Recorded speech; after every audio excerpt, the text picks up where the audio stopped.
গল্পের শুরুতেই আমরা দেখতে পাবো কিঙ্কর অপর্ণাকে বলছে, অপর্ণা তুমি কোথাও যাবে না, আইন অনুযায়ী যা করার আমি করব। তোমার মনের জোরে বিশ্বাসে তুমি আর্যকে ফিরিয়ে এনেছ, তুমি তোমার কথা রেখেছো, কিন্তু এখন তুমি আর্যকে ছেড়ে কোথাও যাবে না। এখন যে আর্যকে তোমার বেশি প্রয়োজন।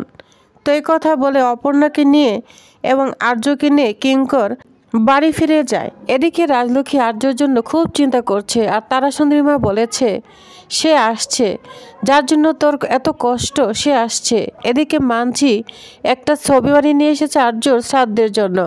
তখন বলে মাদার ইন ল, আমি একটা ছবি বাঁধিয়ে নিয়েছি আর্যদার শ্রাদ্ধের জন্য। যা শুনে রাজলক্ষ্মী চিৎকার করে উঠে বলছে, মানছি তোমাকে কে বলেছে আগ বাড়িয়ে এই কাজ করার জন্য? কে বলেছে? তুমি এই কাজগুলো কেন করছো? আমি বলেছি কোনো শ্রাদ্ধ হবে না, আমার আর্যর কিচ্ছু হয়নি। তখন অর্ক বলে, মানছি তুমি কেন এগুলো করছো? তখনই দেখা যায় এখানে অপর্ণা চলে এসেছে। অপর্ণাকে দেখে তো রাজলক্ষ্মী অবাক হয়ে যায়, বলছে অপর্ণা। তখনই পিছনে দেখে আর্য এবং কিঙ্কর দুজনকে দেখে তো রাজলক্ষ্মী অবাক হয়ে যায়, বলছে আমার আর্য ফিরে এসেছে। আমি বলেছি না আমার আর্য কিচ্ছু হয়নি আমার আর্যর। আর্যকে দেখে রাজলক্ষ্মী একদম কান্না করে জড়িয়ে নেয় আর্যকে দেখে রাজলক্ষ্মী কান্নায় ভেঙে পড়ে আর্যকে বুকে জড়িয়ে নেয়, বলছে আমার আর্য ফিরে এসেছে। কিন্তু আর্য কাউকে চিনতে পারছে না, কেমন যেন করছে। তখনই আর্যর হঠাৎ করে রাজনন্দিনী ঘরের দিকে চোখ যায়, সেদিকেই অন্যমনস্ক হয়ে রাজনন্দিনী ঘরের দিকে চলে যায়।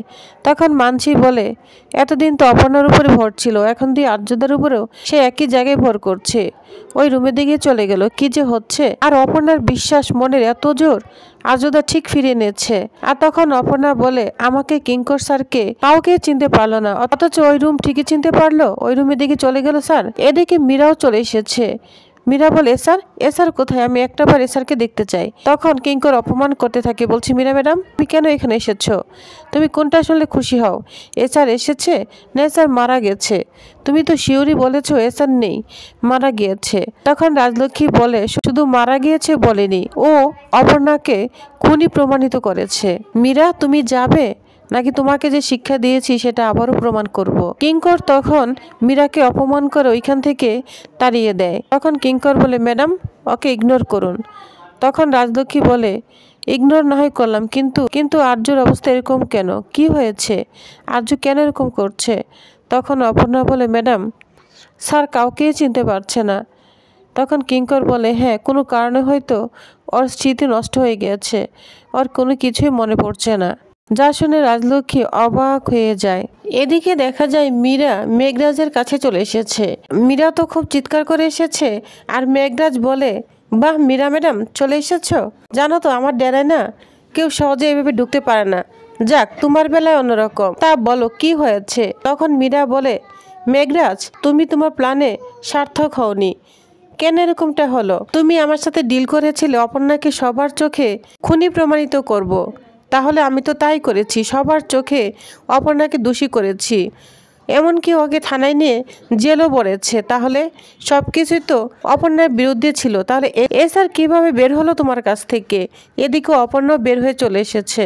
এদিকে সিংহরায় পরিবার থেকে আমাকে বের করে দিয়েছে। আমি আর্যকে ভালোবাসি, এর জন্যই আমি তোমার সাথে জড়িত হয়েছি। এখন তো আমি ওই বাড়িতেও যেতে পারছি না। এখন আমি কি করব মেঘরাজ? এখন তো সমস্ত প্ল্যানে ভেস্তে গেল। তাহলে এখন কি করব? কেন এটা করলে? আর্য তোমার কাছ থেকে কিভাবে বের হলো? মনে রেখো আমি যদি ধরা পড়ি না তাহলে কিন্তু তোমার নামও আমি বলে দিব। তখন হাসতে থাকে মেঘরাজ, বলছে তুমি হাসছো? হ্যাঁ হাসো, সমস্যা নেই, আমি ধরা পড়লে তোমার নামও বলে দিব। তখন মেঘরাজ বলে, শোনো পুলিশের কাছে যদি তুমি মুখ খোলো তাহলে তোমারই বিপদ হবে বেশি। কারণ আর্য এবং তার পরিবার কেউ জানে না যে তুমি আমার সঙ্গে জড়িত আছো। ওরা যদি একবার জানে যে তুমি আমার সঙ্গে জড়িত আছো তাহলে কি হবে জানো? তোমাকে আর কখনো তারা আর কিছুতেই বিশ্বাস করবে না। কারণ আমি মেঘরাজ, আর্য আমার চিরশত্রু। আর্যকে মারার জন্য আমি বহুবার প্ল্যান করেছি, এটা সবারই জানা। কিন্তু তুমি যে আমার সাথে জড়িত আছো এটা জানলে কি হবে মীরা? তাই বলছি পুলিশের কাছে না তুমি আমি দুজনেই মুখ খুলবো না, দুজনকেই মুখ বন্ধ রাখতে হবে, বুঝতে পেরেছো? কারণ তা না হলে যে তোমার ক্ষতিটাই বেশি হবে। যাও, মুখ বন্ধ করে থাকো। তখন মীরা অনেক রাগান্বিত হয়ে যায়।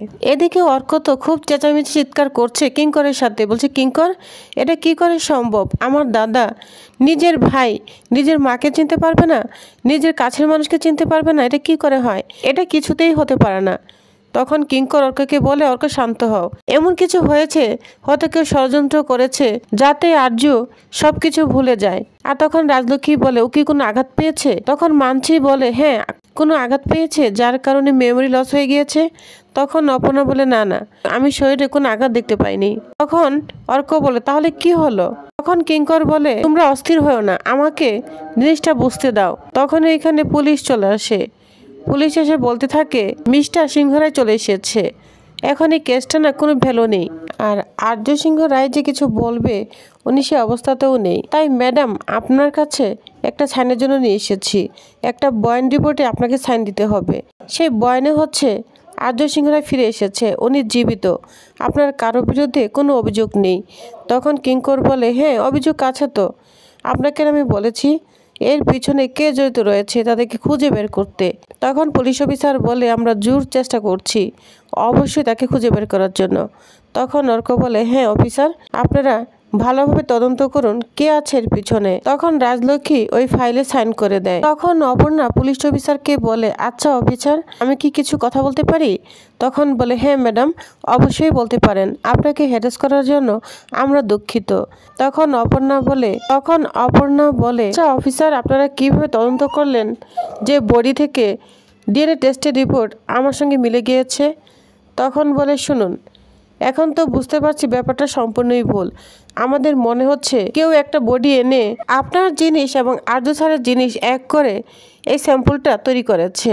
যারা এই কাজটি করেছে তারাই প্ল্যানটি খুব সূক্ষ্মভাবেই করেছে, তবে আমরা এখনো প্রমাণ পাইনি, সন্দেহ থেকে আমরা এই কথা বলছি। আর তখন রাজলক্ষ্মী ম্যাডাম ফাইলটা সাইন করে দেয়। তখন পুলিশ অফিসার বলে, আচ্ছা আপনারা কি কাউকে সন্দেহ করছেন?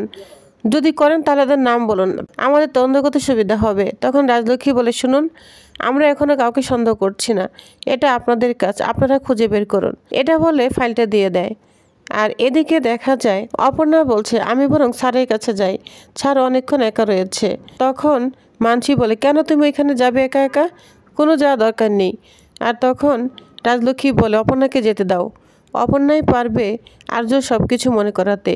তখন মানসী বলে, কেন মাদার ইন ল, ও কি ডক্টর না কোনো ম্যাজিশিয়ান? তখন বলে, ও তার থেকেও বেশি, কারণ ওই পারবে আমার আর্য সব কিছু মনে করাতে, ওর প্রতি আমার সম্পূর্ণ বিশ্বাস রয়েছে। তখন কিঙ্কর বলে, হ্যাঁ ওর বিশ্বাসে আর্য ফিরে এসেছে, আমরা চাই আর্য ভালো থাকুক, আর অপর্ণাই পারবে আর্যকে সব কিছু মনে করাতে। কিঙ্কর এবং রাজলক্ষ্মীর কথা এক হয়ে যায়। তখন মানসী তো অবাক হয়ে যায়।